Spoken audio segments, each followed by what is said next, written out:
Salut à tous et bienvenue pour cette revue de presse sportive. Aujourd'hui, nous faisons le point sur les dernières actualités qui secouent le monde du football européen et mondial. Commençons par l'actualité de la Copa del Rey et plus particulièrement par le FC Barcelone. Le club catalan se trouve dans une situation délicate après sa défaite par 4 buts d'écart face à l'Atlético de Madrid lors du match aller des demi-finales. Une situation qui pourrait sembler désespérée pour beaucoup, mais Hansi Flick, l'entraîneur du Barça, reste convaincu que son équipe peut encore renverser la vapeur. Lors de ses récentes déclarations, Flick a souligné l'importance de croire en l'impossible. Nous sommes menés de 4 buts, mais nous devons rendre l'impossible possible. Nous n'abandonnerons pas jusqu'à la dernière minute. Il est important de ne pas encaisser de but également. Ces propos traduisent une approche mentale forte et une détermination à jouer chaque minute avec intensité, malgré le déficit important. Le message de l'entraîneur s'inscrit dans une tradition du Barça, ne jamais renoncer, même dans les moments les plus compliqués. La stratégie envisagée pour le match retour sera probablement offensive, mais avec une attention particulière portée à la solidité défensive. L'objectif sera double, marquer rapidement pour relancer le suspense et éviter de concéder un but qui pourrait sceller la qualification des Colchoneros. Cette situation met en lumière la psychologie du football moderne où la motivation, la cohésion et la préparation tactique peuvent parfois faire basculer une rencontre, même lorsque les statistiques semblent défavorables. La question est désormais, le Barça pourra-t-il réaliser l'exploit et continuer sa route vers la finale? Réponse dans les prochains jours, mais l'optimisme de Flick est un signal fort pour les supporters. En Premier Ligue anglaise, Arne Slot, entraîneur néerlandais, a récemment partagé une réflexion intéressante sur l'évolution de la compétition. Selon lui, le plaisir de suivre le championnat a changé par rapport à ses souvenirs d'il y a une dizaine d'années. Slot confie: quand je pense au football, je repense à l'équipe de Barcelone d'il y a 10 ou 15 ans.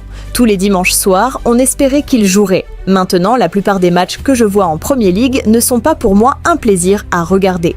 Cette déclaration peut surprendre à première vue, mais elle reflète une observation partagée par de nombreux amateurs de football. Selon Slot, l'intensité et la compétitivité de la Premier League ont changé le rythme et l'esthétique des rencontres. Bien que le championnat reste extrêmement compétitif, ce qui est une qualité indéniable, il semblerait que pour certains observateurs, l'aspect purement visuel et le plaisir de regarder les matchs est diminué par rapport aux standards précédents. L'analyse de Slot met en avant une réflexion sur le football moderne.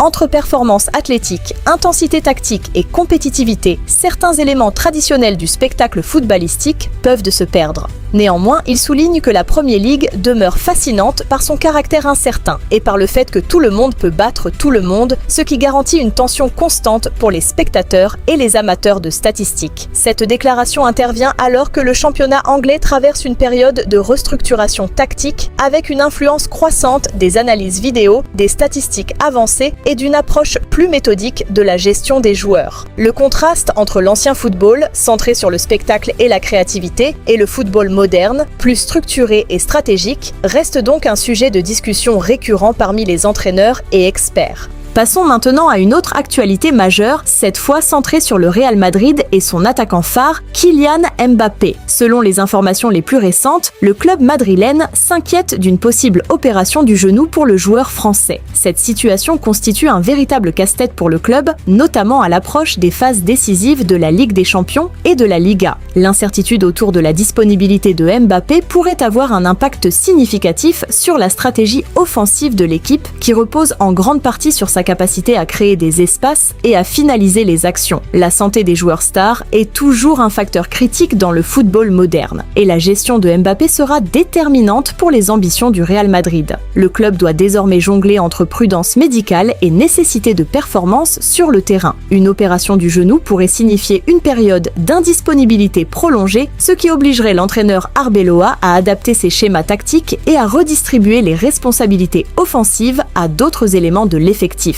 Cette situation rappelle également l'importance de la profondeur de l'effectif pour les clubs de haut niveau. Les équipes disposant de plusieurs options compétitives sont mieux armées pour gérer les blessures des stars et maintenir un niveau de performance élevé. Le Real Madrid, avec sa richesse de talent, devra trouver un équilibre entre prudence médicale et ambition sportive. Autre sujet brûlant, cette fois sur le plan disciplinaire et éthique, avec Gianni Infantino, président de la FIFA, qui a pris position après l'affaire impliquant Prestiani et Vinicius. Infantino appelle à des mesures strictes pour les joueurs qui se couvrent la bouche sur le terrain, suggérant que cela pourrait indiquer des propos à caractère raciste ou discriminatoire. Dans une interview accordée à Sky Sport, le président de l'instance mondiale a déclaré « Si un joueur se couvre la bouche et dit quelque chose qui a des conséquences racistes, alors il doit être exclu. Évidemment, il faut présumer qu'il a dit quelque chose qu'il n'aurait pas dû dire, sinon il n'aurait pas eu besoin de se couvrir la bouche. Ce sont des actions que nous pouvons et devons entreprendre pour prendre au sérieux notre lutte contre le racisme. »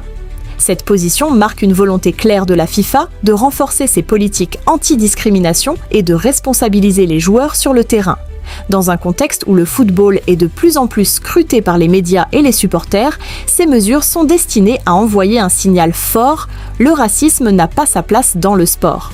Les implications pratiques de cette politique sont importantes. Les arbitres et les officiels devront désormais être attentifs aux gestes et comportements suspects et des sanctions pourraient être appliquées plus rapidement. L'objectif est non seulement de sanctionner mais aussi de prévenir en créant un climat de responsabilité et de vigilance au sein des équipes. Infantino met donc l'accent sur une approche proactive dans la lutte contre le racisme, ce qui pourrait modifier la manière dont les clubs et les joueurs communiquent et interagissent sur le terrain. Cette initiative s'inscrit dans une tendance plus large de responsabilisation et de gouvernance éthique dans le sport. Enfin, terminons avec une actualité du marché des transferts. Le Bayern Munich souhaite prolonger le contrat de Harry Kane, l'attaquant anglais, et le considérer comme un élément central de son projet sportif. Le club bavarois a clairement indiqué son intention de conserver Kane, malgré l'intérêt d'autres clubs et les discussions autour de possibles mouvements futurs. Cette stratégie s'inscrit dans un projet de long terme visant à bâtir une équipe compétitive autour de leaders techniques et expérimentés. Harry Kane représente pour le Bayern Munich non seulement une source de buts, mais aussi un modèle de professionnalisme et de leadership sur le terrain. Sa prolongation permettrait au club d'assurer la continuité de son projet offensif et de renforcer son ambition de succès en Bundesliga et sur la scène européenne. La situation souligne l'importance de la stabilité dans la construction d'un effectif. Dans le football moderne, la gestion des talents et la fidélisation des joueurs clés sont essentielles pour maintenir un haut niveau de performance sur plusieurs saisons. La prolongation de Kane pourrait donc être un signal fort envoyé aux concurrents, montrant que le Bayern souhaite conserver son ossature et bâtir autour de ses joueurs phares. En résumé, ces 5 actualités illustrent plusieurs dimensions essentielles du football actuel.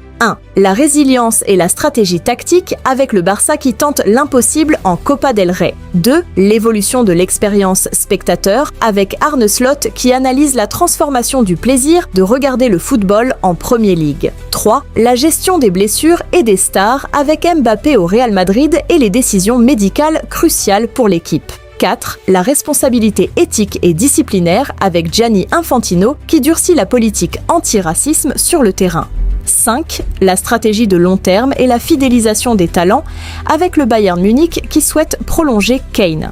Ces thématiques montrent à quel point le football moderne combine plusieurs aspects: performance sportive, gestion humaine, communication éthique et stratégie économique. Les clubs doivent jongler avec tous ces éléments pour atteindre leurs objectifs sur le terrain et en dehors. L'actualité récente démontre également l'importance de la communication et des déclarations publiques. Les propos des entraîneurs et des dirigeants influencent non seulement la perception des supporters, mais aussi la dynamique interne des clubs et des compétitions.